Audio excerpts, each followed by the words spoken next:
Hello Mark, this is Tech. I'm a freshman in NCUE. My student number is 11. Today I'm going to read you a speech which is given by Monica Lewinsky, The Price of Shame. You're looking at a woman who was publicly silent for a decade. Obviously, that's changed, but only recently. It was several months ago that I gave my very first major public talk at the Forbes 30 Under 30 Summit. 1,500 brilliant people, all under the age of 30. That meant that in 1998, the oldest among the group were only 14, and the youngest, just 4. I joked with them that some might only have heard of me from rap songs. Yes, I'm in the rap songs. Almost 40 rap songs. Laughter. But the night of my speech, a surprising thing happened. At the age of 41, I was hit on by a 27-year-old guy. I know, right? He was charming and I was flattered, and I declined it. You know what his unsuccessful picked up line was? He could make me feel 22 again. Laughter, applause. I realized later that night I'm probably the only person over 40 who does not want to be 22 again. Laughter, applause. At the age of 22, I fell in love with my boss, and at the age of 24, I learned the devastating consequences. Can I see a show of hands of anyone here who didn't make a mistake or do something they regretted at 22? Yep, that's what I thought. So like me, at 22, a few of you may have also taken wrong turns and fallen in love with the wrong person, maybe even your boss. Unlike me, though, your boss probably wasn't the President of the United States of America. Of course, life is full of surprises. Not a day Not a day goes by that I'm not reminded of my mistake, and I regret that mistake deeply. In 1998, after having been swept up into an improbable romance, I was then swept up into the eye of the political, legal, and media maelstrom like we had never seen before. Remember, just a few years earlier, news was consumed from just three places: reading a newspaper or magazine, listening to the radio, or watching television. That was it. But that wasn't my fate. Instead, the scandal was brought to you by the digital revolution.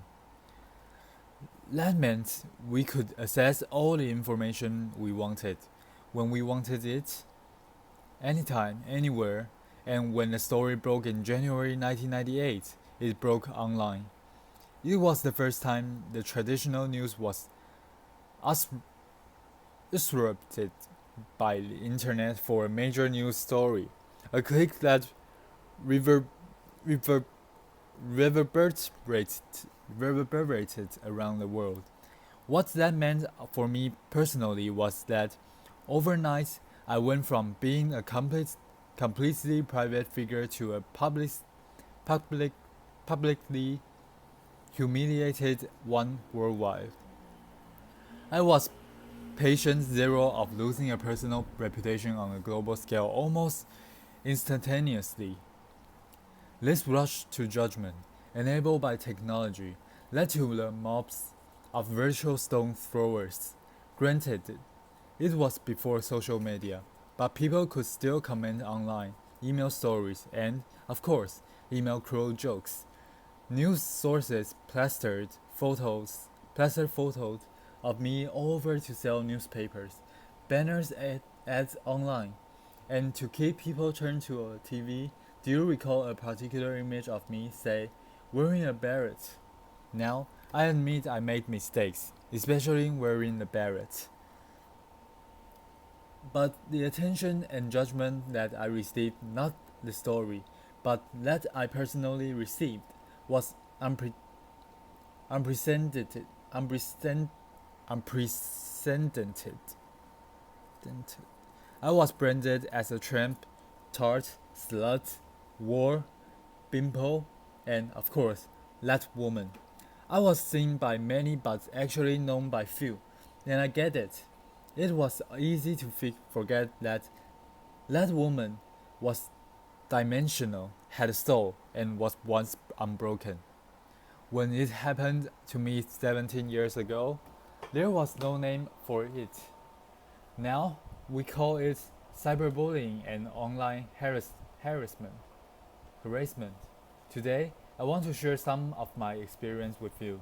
Talk about how that experience has helped shape my cultural observations, and how I hope my past experience can lead to a change that results in less suffering for others. In 1998, I lost my reputation and my dignity. I lost almost everything, and I almost lost my life. Let me paint a picture for you. It is September of 1998. I'm sitting in a windowless office room inside the office of the independent council underneath humming fluorescent lights. I'm listening to the sound of my voice. My voice on surreptitiously taped phone calls that a supposed friend had made the year before. I'm here because I've been legally required to personally authenticate all 20 hours of taped conversation. For the past 8 months, the mysterious content of these tapes has hung like the sword of Damocles over my head. I mean, who can remember what they said a years ago? Scared and mortified. I listen as a prattle on about the flotsam and jetsam of the day. Listen as I confess my love for the president, and of course, my heartbreak. Listen to my sometimes catty, sometimes churlish, sometimes silly self being cruel, unforgiving, uncouth. Listen deeply ashamed to the worst version of myself, a self I don't even recognize. A few days later, the Star Report is released to Congress, and all of those tapes and transcripts, those stolen words, form a part of it. That people can read the transcripts is horrific enough, but a few weeks later, the audio tapes are aired on TV and significant portions made available online. The public humiliation was excruciating. Excruciating. Life was almost unbearable. This was not something that happened with regularity back then in 1998. And by this, I mean the stealing of people's private words, actions, conversations, or photos, and then making them public.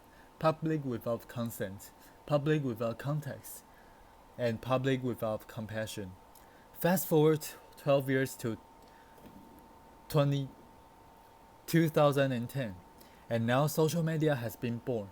The landscape has sadly become much more populated with instances like mine, whether or not someone actually make a mistake, and now it's for both public and private people. The consequences for some have become dire, very dire. I was on the phone with my mom in September of 2010, and we were talking about the news of a young college freshman from Rutgers University named Tyler Clementi.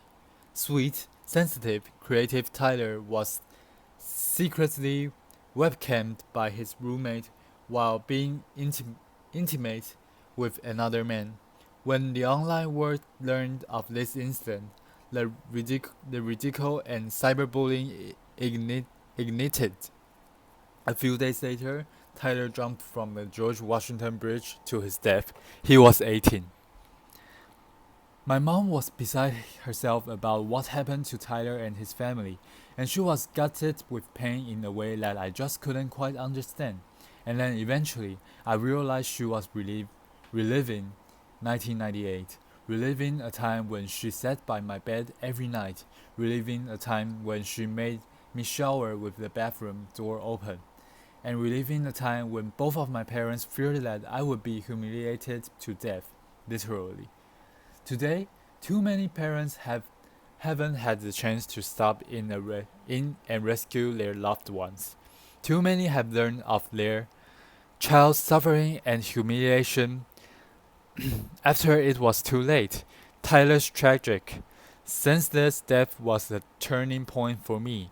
It served to recontextualize my experiences, and I then began to look at the world of humiliation and bullying around me and see something different. In 1998, we had no way of knowing where this brave new technology called the internet would take us. Since then, it has connected people in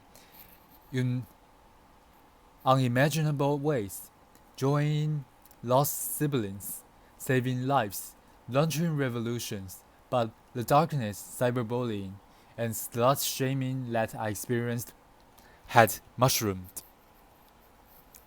Every day online, people, especially young people who are not developmentally equipped to handle this, are so abused and humiliated that they can't imagine living to the next day. And some, tragically, don't, and there's nothing virtual about that. Childline, a UK non-profit that focuses on helping young people on various issues, released a staggering statistic last year.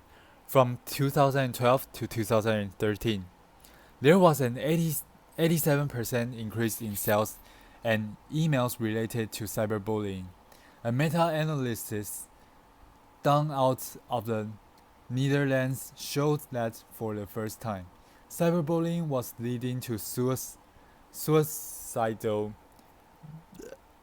ideations more significantly than offline bullying. And you know what shocked me? Although it shouldn't have, was other research last year that determined humiliation was a more intensely felt emotion than either happiness or even anger. Cruelty to others is nothing new, but online, technologically enhanced shaming is amplified, uncontained, and permanently accessible. The echo of embarrassment used to extend only as far as your family, village, school, or community. But now it's the online community too. Millions of people, often anonymously, can stab you with their words, and that's a lot of pain. And there are no perimeters around how many people can publicly observe you and put you in a public stockade. There is a very personal price to public humiliation, and the growth of the internet has jacked up that price. For nearly 2 decades now, we have slowly been sowing the seeds of shame and public humiliation in our cultural soil, both on and offline. Gossip websites, paparazzi, reality programming, politics, news outlets, and sometimes hackers all traffic in shame. It's led to desensitization and a permissive environment online which lends itself to trolling, invasion of privacy, and cyberbullying. This shift has created what Professor Nicholas Mills calls a culture of humiliation. Consider a few prominent examples just from the past 6 months alone. Snapchat, the service which is used mainly by younger generations and claims that its messages only have the lifespans of a few seconds. You can imagine the range of content that gets. A third-party app, which Snapchatters use to preserve the lifespan of the message, was hacked, and 100,000 personal conversations, photos, and videos were leaked online to now have a lifespan of forever.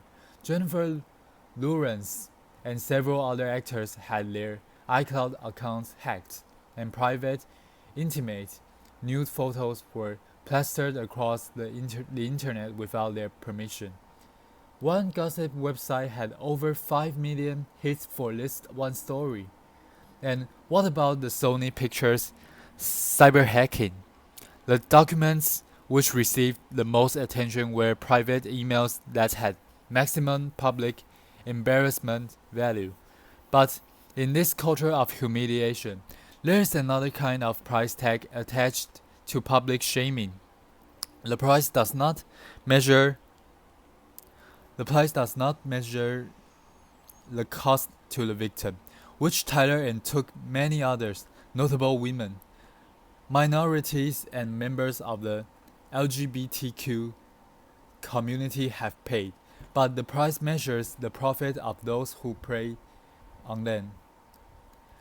The invasion of others is a raw material, efficiently and ruthlessly minded, packaged and sold at a profit. A marketplace has emerged where public humiliation is a commodity and shame is an industry. How is the money made? Clicks. The more shame, the more clicks. The more clicks, the more advertising dollars. We are in a dangerous cycle. The more we click on this kind of gossip, the more numb we get to the human lives behind it. And the more numb we get, the more we click. All the while, someone is the human lives behind it. And the more numb we get, the more we click. All the while, someone is making money off of the back of someone else's suffering. With every click, we make a choice. The more we saturate our culture with public shaming, the more accepted it is. The more we will see behavior like cyberbullying, trolling, some forms of hacking, and online harassment. Why? Why? Because they all have humiliation at their cores. This behavior is a symptom of the culture we have created. Just think about it. Changing behavior begins with evolving beliefs. We have seen that to be true with racism, homophobia, and plenty of other biases, today and in the past. As we have changed beliefs about same-sex marriage, more people have been offered equal freedoms. When we began valuing sustainability, more people began to recycle. So as far as our culture of humiliation goes, what we need is a cultural revolution. Public shaming as a blood sport has to stop, and it's time for an intervention on the internet and in our culture. The shift begins with something simple, but it's not easy. We need to return to a long-held value of compassion and empathy. Online, we have got a compassion deficit and empathy crisis. Researcher Brian Brown said, and I quote, "Shame can survive empathy. Shame cannot survive empathy. I've seen some very dark days in my life, and it was the compassion and empathy from my family, friends, professionals, and sometimes even strangers that saved me. Even empathy from one person can make a difference." The theory of minority influence, proposed by social psychologist Serge Moscovici, says that even in small numbers, when there's consistency over time, change can happen. In the online world, we can foster minority influence by becoming upstanders. To become an upstander means instead of bystanders' apathy, we can post a positive comment for someone or report a bullying situation. Trust me, compassionate comments help abate the negativity. We can also counteract the culture by supporting organizations that deal with these kinds of issues, like the Tyler Calamity Foundation in the US. In the UK, there's Anti-Bullying Pro, and in Australia, there's Project Rocket. We talk a lot about our right to freedom or expression, but we need to talk more about our responsibility to freedom of expression. We all want to be heard, but let's acknowledge the difference between speaking up with intention and speaking up for attention. The internet is the superhighway for the idea, but online showing empathy the others benefits us all and helps create a safer and better world. We need to communicate online with compassion, consume news with compassion, and click with compassion. Just imagine walking a mile in someone else's headline. I like to end on a personal note. In the past 9 months, the question I've been asked the most is why. Why now? Why was I sticking my head above the parapet? You can read between the lines in those questions, and the answer has nothing to do with politics. The top note answer was and is because it's time.